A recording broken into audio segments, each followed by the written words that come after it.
Wow. Following the email from Nigerian fintech firm Paystack stating that non-bank institutions are barred from bank verification number validation, other firms have shared the same notification. Online brokerage service Yocha, which facilitates investing in the Nigerian stock market through its app, put out a notice to users that it is also unable to provide BVN validation for new customers. So far, we're waiting for confirmation or to hear something from the regulators, but we understand that we have an update. And joining us to give us that update, plus talk about all these other headlines, is Arise business analyst Chika Mbonu. Chika, you're very welcome. Morning. Lots to discuss. Shall we start with sugar? Sugar. Let's start with sugar, please. Go ahead. You do recall that I think it was Friday or something like that, we talked about sugar, and it arose from the bickerings between Dangote and flour mills on one side, yes, versus Boa. And in that program, I said, please don't take sides because there are a few angels here, and let's focus on what's the best for Nigeria. Yes. Now, what we've done subsequently is to, go through to look at that policy again and see how sugar master plan. Sugar master plan. Yes. And see how each company has complied with the backward integration process. Now, but that's important because of the fact that this sugar plan came out in 2012 with some grandiose, very beautiful, programs for the country on how to, backward integrate and produce sugar. Sugar is very important for Nigeria. Now, because we cannot stop, consuming sugar, companies were allowed to import raw sugar to process in Nigeria on the basis of what? You must do backward integration. Yes. Now, let me tell you why that is important also. Now, raw sugar importation in Nigeria, you want to just import it like you and I want to import it now, you pay duty of 5% and pay levy of 60%, total of 65%. Wow. Now, but because of the fact that you have signed on this backward integration program, you pay levy of 5% and duty of 5%, 10%. So from 65%, it comes down to 5%, right. 10%. And so the nation is losing about 55%. And that 55% was what? To enable you go back to invest in the backward integration program. That's how it is.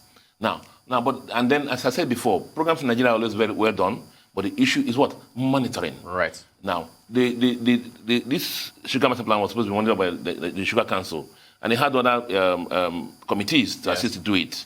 Now, but the problem we have now found in our analysis is that the last report that they used in the monitoring was done by self-reporting. Self-reporting. The self-reporting in the sense that the individual companies were told to report what they have done. Yes. Now, in some climes where you have superior corporate governance and integrity, you can rely on those figures. So what's happened now that when we have aggregated those sugar reports, looked at videos of the sites, then looked at some satellite imagery, we have come out to see that some discrepancies in some of these reports. Okay. And that's the issue that we have at stake. So each of the players have variously complied with the programs at different levels. Now the problem, as I said before, is this, that the nation is losing revenues. Yes. Now you just listen to, we need to plug out the revenue losses. If you're doing backward integration diligently, you pay duty only about 10% combined.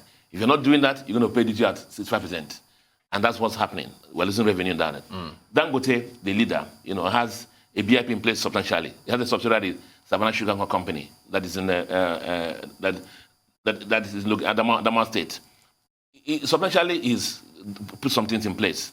Now, even acquire some new farms in Nasarawa State, that if it's done properly, that would be one of the largest sugar mills in the whole West Africa. Okay. But you see, the problem, based on a review that we found out, is this, that the passion and drive with which Dangote Group is chasing the refinery is not the kind of passion and drive they're using to chase this program. Okay. Because I believe that they're doing it because of the fact that the civil servants who are supposed to monitor the performance have been lax or let them get away with it. So that's why we have a problem in that respect. So we believe that Dangote can do more than have done now. The same passion and drive they're using to push in the petrochemical plant and fertilizer plant, they should use that in the sugar to save the country the massive foreign exchange that we're losing to create the employment required in that industry. So even ethanol, there's ethanol and electricity generation that's supposed to come from that backward integration. Right. That's not happening. The other company in the group is Boa. Yes. Boa is the one that we had a major problem with. Yes. There was a major discrepancy between what they submitted in that report, that self-report, and what we found out is the reality. For example, they claim they have planted about more than 3,000 hectares of sugarcane. Yes. But based on the satellite reports, we found it's no more than 300 hectares.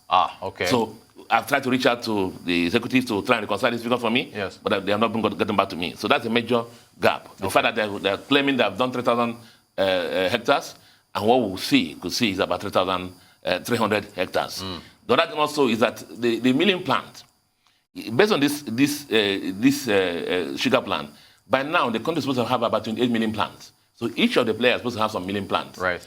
BOA, little or nothing has been done at their site, and that is a major problem for us. They need to address that. So we're hoping that they will do that. Right. Look at flour mills. Flour mills actually, out of the three, is one that have socially done a lot of some work. They have a plant in Sunti mill there, yep, and they have a big village there. President Buhari visited it. Yeah. Even the minister was there, and it was substantial. They did a lot of work there. Yeah. More than 70 billion spent already there. A sugar plantation, but there's still a lot to be done. As I said, all of them are working on the basis of that. We have a lax civil monitoring system, and we're hoping that the other study that we're going to go to shortly, you're hoping that all the revenue gaps are plugged. The other thing I didn't mention about BOA is this. See, if you are bringing in refined sugar into the country, importing refined sugar into the country, the duty is more than 75%. That's what you're going to pay. Right. Now, remember BOA is working on an export processing zone. Yes. Which means supposed to be for export. Right. Now, if you're going to sell into Nigeria as finished refined sugar, you're supposed to pay that duty as if you're importing sugar into Nigeria. So that's another issue. So just like plugging leakages, we want to make sure that BOA is paying the right duties in that respect. Fantastic. So, as I said, we'll keep an eye on Nigeria as we're doing this program to make sure that Nigeria is represented. Fantastic. And let them continue their bickering. We'll focus on the analysis. Focus on analysis for that. Great stuff, Chika. Yeah. Godwin Obaseki, I don't know if I think it sounds like he's been watching your segments because every single thing he said about governors going to Abuja to share money, Chika, was word for word everything you said on the show. Well, I mean, when I say it in this program that we're a broke country, people just be attacking me that we're not broke country. Yes. Because I can't speak it. There's nothing else for me to add, really, to what he said. There's fundamental issues we have in our country on revenue generation. 200 million mouths to feed. I sure do know that there are mandatory expenditures we have to make. You can, because oil price is $3 per barrel or whatever it is, we won't have security, we won't pay the soldiers, we won't pay the hospital people and so on and so on. So some support is required from the central bank. It's not just like printing money as it mentioned, it's like the ways and means. Yes. But in common balance, it's called printing money. Yes. Because it's not backed up by productive capacity. Right. Or productive base in the economy. Now, you see, the dangers of that also is that when you do that kind of create money in that way, and it's not backed up by productive base in the economy, it drives inflation up. Right. And so you have too much money in the system pursuing few goods. Right. And inflation will go up. Again, the bigger picture for me, as I keep telling the program, is the jamboree, the profligacy that is, perverse the whole system. You still see governors, driving 20 convoys.